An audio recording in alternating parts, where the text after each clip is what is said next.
Okay, this is a brief video covering the sea star anatomy. So I want to remind everyone that the sea stars as echinoderms have unique larvae that metamorphosize.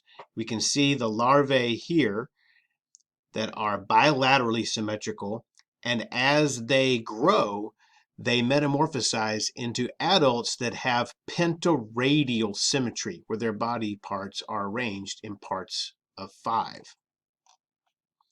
If we look at this view of the sea star, this is the aboral view, the side that is normally facing up. Remember that the mouth of the sea star is on the underside or the oral side.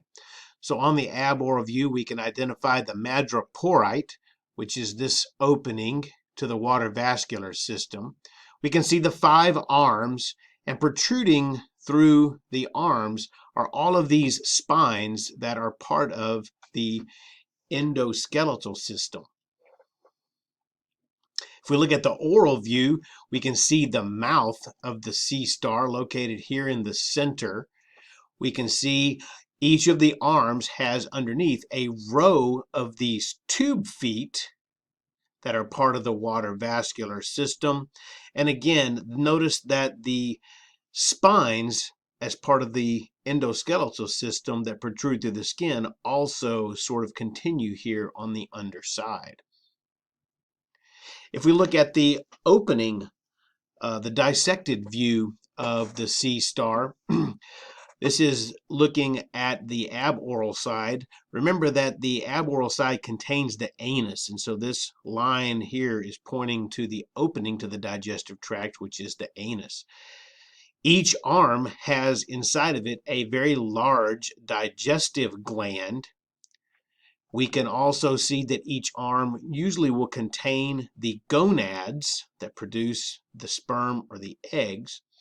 And each arm also contains the radial canal and the ampullae that are attached to the tube feet that are part of the water vascular system. Notice that the stomach of the sea star has 2 parts, the pyloric part, which is attached to the digestive glands, and the cardiac part that's located closer to the mouth that can sometimes be turned inside out as the sea star feeds.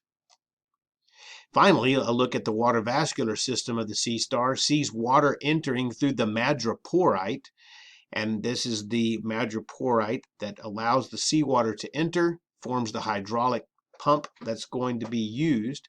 We have the ring canal located in the central disc of the sea star, and branching from the ring canal into each arm is a radial canal with the ampullae along either side.